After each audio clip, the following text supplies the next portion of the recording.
What happens when a bored office worker decides to cook her way through a legendary cookbook, even as she juggles a full-time job, a husband, and a year-long challenge she's never attempted before? Let's find out. The story begins in 1939 with Julia, a tall woman with curly red hair, cheerful and full of life.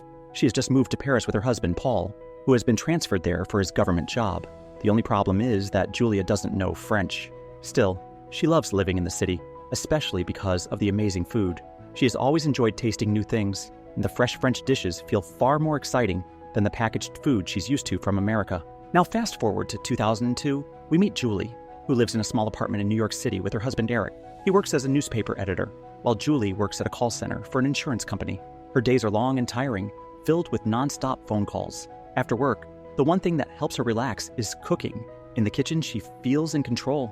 Unlike her busy job, here she decides exactly how things turn out. Eric enjoys her cooking too, often sneaking bites before the food is even ready. Every month, Julie and her friends get together. They're all nearing 30 and doing well in life. Some are company executives, others are working in creative fields. Julie, on the other hand, feels stuck.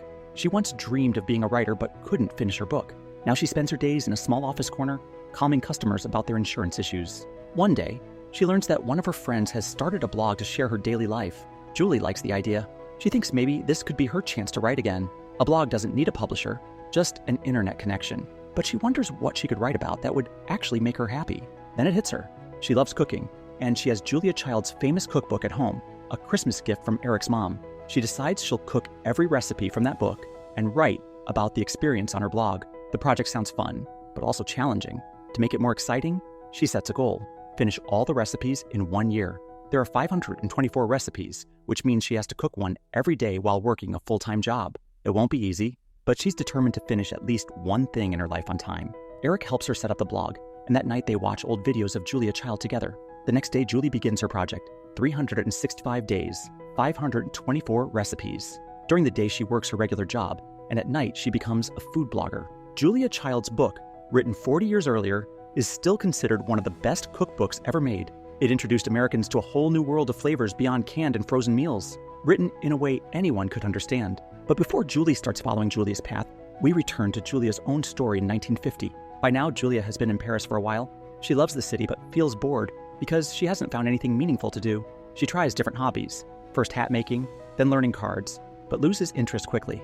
What she really wants is to learn how to cook French food. The problem is, she can't find a French cookbook written in English, and she doesn't know French well enough to read local ones. With no YouTube tutorials back then, learning on her own is tough. So, she decides to take professional cooking classes. Meanwhile, in 2002, Julie's blog project is moving ahead. By day 11, she has already cooked 26 recipes. Cooking has become her escape from the fast pace of city life. On the first of the month, she even spends half her salary buying kitchen supplies and ingredients to keep her project going. One day, her mother calls and tells her the project is pointless. She already has a full-time job and a husband to take care of. Her mother believes she'll quit, like she always does. But this time, Julie refuses to give up. Back in the 1950s, Julia's cooking classes have started. In that era, professional cooking was mostly a male-dominated field, so Julia is the only woman in her class. Coming from a wealthy background, she barely knew how to cook before, even though she loved eating good food. Over the next year, Julia works hard and starts to improve. She writes letters to her close friend back home, sharing details about her life in Paris and her progress in cooking. Her husband, Paul, is incredibly supportive, always encouraging her and standing by her side. On the other side of the world, Julie's life begins to change too. Her blog slowly gains attention, and readers start sending her small gifts, jars of sauce, homemade pickles, butter, and more. By the 50th day, she's cooked 65 recipes. Her confidence grows with every dish. Within 2 months, she's completed 103 recipes. Along the way, she's had to face some personal challenges like cooking with ingredients she doesn't like. She's always hated eggs, but has to cook multiple egg-based dishes. She also learns to cut fish and chicken herself, something she had never done before, since most people buy their meat pre-cut and cleaned. But she wants to stay true to Julia's methods, even when they make her uncomfortable. On her birthday, Julie hosts a dinner for her friends. The evening feels different this time. She's glowing with confidence and joy. Her friends can see the change in her and can't stop praising her cooking and her blog. Julie feels proud of what she's achieved, and Eric gives her a pearl necklace similar to the one Julia Child used to wear. Meanwhile, back in the 1950s, Julia's cooking course is coming to an end. Despite all her hard work, her teachers don't allow her to take the final exam, possibly because they don't take her seriously. But at a party, Julia meets a woman named Simka. who teaches cooking to American women. They quickly become friends, and Julia soon joins her to help teach cooking classes. In New York, more and more people begin to follow Julie's blog. Readers connect with her simple and honest writing. Through her words, they rediscover the joy of home-cooked meals and traditional recipes. Many of them start cooking again, inspired by her posts. But while Julie's blog grows, her personal life starts to feel strained. She's spending most of her time in the kitchen and on her computer, leaving less time for Eric. Their relationship starts to suffer. Small disagreements turn into arguments. Then one day, Julie gets a call from a magazine that wants to interview her for a story, possibly with a famous food critic joining. She feels this could be her big break. Back in France, Julia receives a call from her sister Dorothy, who shares the news that she's going to have a baby. Julia is happy for her, but at the same time, she feels sad because she knows she can't have children of her own. This loss pushes her even more to find purpose in her life. With Paul's constant love and support, she focuses all her energy on cooking. Soon, she and Simca decide to write a cookbook together, a book that could take years to complete. Not long after, Paul receives another job transfer, which means Julia will have to move again. She won't be able to meet her friends or work with them in person, and they'll now have to communicate through letters. But Julia keeps going, determined to finish the book.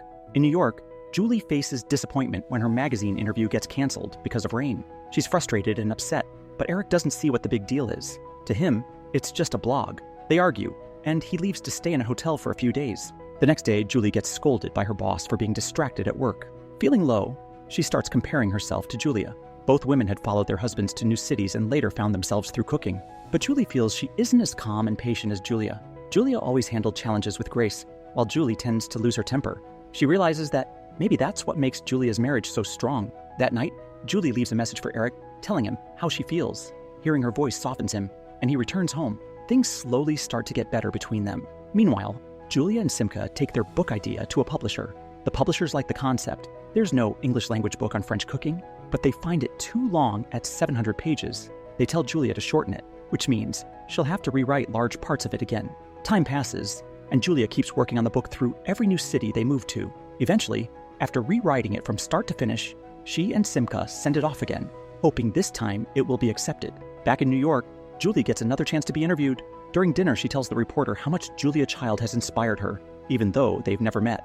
She explains how, while cooking, she often imagines talking to Julia, as if her spirit is right there guiding her. Eric, now more understanding, quietly listens and supports her. The next morning, Julie's photo appears in the newspaper with a feature about her blog. Messages of congratulations pour in from readers and journalists. Julie is overjoyed, but this time she's calmer and more grounded. She has learned not to let fame or attention get to her head. She knows that no matter what happens, Eric's support means everything. Among the many calls she receives that day, one stands out. A reporter tells her that while interviewing Julia Child for her 90th birthday, they mentioned Julie's blog, and Julia didn't seem too happy about it. Hearing this breaks Julie's heart. She can't understand why her biggest inspiration would feel that way. It hurts her deeply to think she might never get the chance to meet Julia or explain her true intentions. Meanwhile, Julia and Simca face another setback. The publisher rejects their book again, saying it's too risky to print such a large work from new authors. Julia is disappointed, but Paul encourages her. He reminds her how talented she is and that she's already made a difference as a teacher and as a person. His words give her strength to keep going. Then something unexpected happens. Without telling Julia, her friend sends the book to another publisher. They love it. The recipes are written so clearly and with such warmth that they decide to print it. Julia finally gets the call she's been waiting for. Her book will be published, and she'll even be paid well for it. After nearly 10 years of hard work, Julia finally achieves her dream. In New York, it's the last day of Julie's one-year cooking challenge. Only one recipe remains. As she finishes her final blog entry, she reflects on everything she's learned. The project taught her more than just cooking. It taught her patience, love, and the value of family. She learned that with determination and passion, even ordinary people can do extraordinary things. Julie completes all 524 recipes in 1 year. She feels proud, fulfilled, and ready to chase new dreams. Later, she visits an exhibition celebrating Julia Child's 90th birthday.